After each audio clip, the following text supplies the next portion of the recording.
بولو یار، سورج نہیں نکلا، اندھیرا ختم اور سویرا شروع. ابھی آفتاب نبوت محمد کا طلوع نہیں ہوا تھا، رات چونکہ جا رہی تھی، سویرا سورج آ رہا تھا، تو آنے سے پہلے ہی سویرا شروع ہو گیا کہ حضرت آمنہ نے بھی خواب دیکھ لیا، عبد المطلب نے بھی خواب دیکھ لیا، عبداللہ نے بھی خواب دیکھ لیا. عبد المطلب بھی کہتے ہیں کہ میں دیکھتا ہوں کہ کعبۃ اللہ میں پڑے ہوئے بت ادھر منہ گر رہے ہیں. میں دیکھتا ہوں کہ حافظ غیب آواز دے کے کہتا ہے اس کعبے کو پاک کرنے والا نبی دنیا میں آ رہا ہے. حضرت عبداللہ بھی واقعات دیکھتے ہیں. سیدہ آمنہ تو کہتی ہے کہ جس وقت ولادت ہوئی اتنی بڑی روشنی اٹھی ہے جس سے مجھے شام کے محلات نظر آئے ہیں. اشارہ اس طرف تھا کہ اب حکومت شام نہیں رہے گی، اب قیامت تک محمد کے اسلام کی حکومت رہ جائے گی. سورج بعد میں طلوع، رات جاتی ہے تو درمیان میں کچھ واقعات آتے ہیں. ان واقعات میں یہ واقعہ بھی ہوتا ہے، لوگ اٹھ کے بیدار ہو گئے. ابھی سورج آیا نہیں، لوگ کیا ہو گئے؟ جاگ گئے نا بھائی.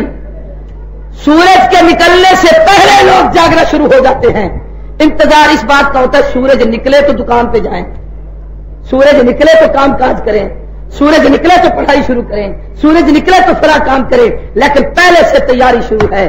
ابھی نبوت کا سورج روشن ہونے والا تھا اور اس کے آنے سے پہلے شاہ طبا انتظار کر رہا ہے، وہ دنیا بیدار ہو رہی ہے. حسان بن ثابت انتظار کر رہے ہیں، دنیا بیدار ہو رہی ہے. سلمان فارسی انتظار کر رہے ہیں، دنیا بیدار ہو رہی ہے. راہب انتظار کر رہے ہیں، دنیا بیدار ہو رہی ہے. تورات انجیل پڑھنے والے یہودی عیسائی پوپ اور پادری اور ان کے مولوی وہ انتظار کر رہے ہیں. جیسے رات جاتے ہی دن سورج نکلنے سے پہلے لوگ جاگنا شروع ہو جاتے ہیں، سورج کا انتظار کر رہے ہوتے ہیں. سورج نکلے تو اپنا کام شروع کرے. یہ دنیا کے لوگ انتظار کر رہے تھے. سمجھنے کی نیت سے آیا کرو کہ کچھ پلے ڈال کے جانا ہے. حسان بن ثابت کی عمر 120 سال ہے. 18 صحابہ ایسے گزرے ہیں جن کی عمر 120 سال ہے. ان میں سے ایک صحابی سیدنا حسان بن ثابت رضی اللہ تعالیٰ عنہ ہیں. انہوں نے جب کلمہ پڑھا تھا اس وقت ان کی عمر 60 سال تھی. کتنی تھی؟ سارے بولو 60 سال. تو زمانہ جہالت 60 سال اور زمانہ اسلام بھی اور کتنی ہوئے؟ 120 سال. حضرت حسان کہتے ہیں میری عمر 7 سال تھی. کتنی؟ 60 نہیں، 7 سال تھی. میں بچہ تھا. کھڑے ہو کے کہتا ہے مدینے کے لوگوں ادھر آؤ، تمہیں ایک بات کہنا چاہتا ہوں. سب لوگوں کو وہ جمع کرتا ہے اور جمع کرنے کے بعد کہتا ہے کہ آج کی رات میرے علم نجوم کے حوالے سے آسمان نجوم پر ایک ستارہ روشن ہوا ہے جو اس بات کی علامت ہے کہ آخری نبی محمد رسول اللہ دنیا میں آ رہا ہے. اور وہ بچہ ہے تکبیر، ختم نبوت. علامہ عبد الندیم صاحب، علامہ عبد الکریم ندیم صاحب، فخر علماء دیوبند. حضرت سیدنا حسان کہتے میں حیرت میں تھا. مکے سے مدینے آئے تو حضور کی عمر 53 سال تھی. کتنی تھی؟ 50 اور 3 53 سال تھی. 53 سال میں 7 سال اور ملاؤ تو کتنے ہو گئے؟ فرمایا جو ہی حضور مدینے آئے تو مجھے بتانے والوں نے آ کر بتایا مبارک تو جس نبی کا تذکرہ اس راہب نے کیا تھا وہ ہجرت کر کے مدینے میں آ چکا ہے. کہ لگے ہم اسی وقت میں جاتا ہوں، اللہ کے نبی کا چہرہ پڑھتا ہوں، رسول اللہ کے اشعار کہتا ہوں اور اللہ کے نبی کا کلمہ پڑھ کر مسلمان ہو جاتا ہوں. میں بتا رہا ہوں کہ سورج نکلنے سے پہلے رات کے جانے کے بعد وہ جو درمیان کا حصہ ہوتا ہے وہ سورج کی آمد کی پیشین گوئی ہوتی ہے کہ اب سورج آنے والا ہے، اس کے آنے کا یہ فائدہ ہوگا، یہ فائدہ ہوگا. لیکن سورج کے آنے سے پہلے واقعات رونما ہونا شروع ہو جاتے ہیں. ایسے محبوب کی آمد سے پہلے پیغمبر کی نبوت کے واقعات شروع ہوئے جن کو ارحاس نبوت کہا جاتا ہے اور وہ اس قدر تفصیل کے ساتھ کتابوں میں ہے کہ ان کو شمار نہیں کیا جا سکتا. تمام سیرت کی کتابوں میں، تمام تاریخ کی کتابوں میں اس انداز سے صحابہ کرام نے دیکھے ہیں، حتیٰ کہ یہود و نصارہ نے دیکھے ہیں، ان کے علماء نے دیکھے ہیں، قریشی نے دیکھے ہیں، اہل مکہ نے دیکھے ہیں. جناب عبداللہ خود کہتے ہیں کہ ایک عورت مجھے آ کے کہتی ہے عبداللہ میں تیرے ساتھ نکاح کرنا چاہتی ہوں. میں نے کہا شرمیلے نگاہ سے سر نیچے کر کے کہا 18 سال کی عمر تھی اس وقت. کہا میں اپنے ابے کی مرضی کے بغیر کوئی کام نہیں کرتا. چلے گئے. کچھ مدت کے بعد وہ عورت پھر ملی. اس نے کہا عبداللہ میں تورات انجیل زبور کی عالمہ ہوں،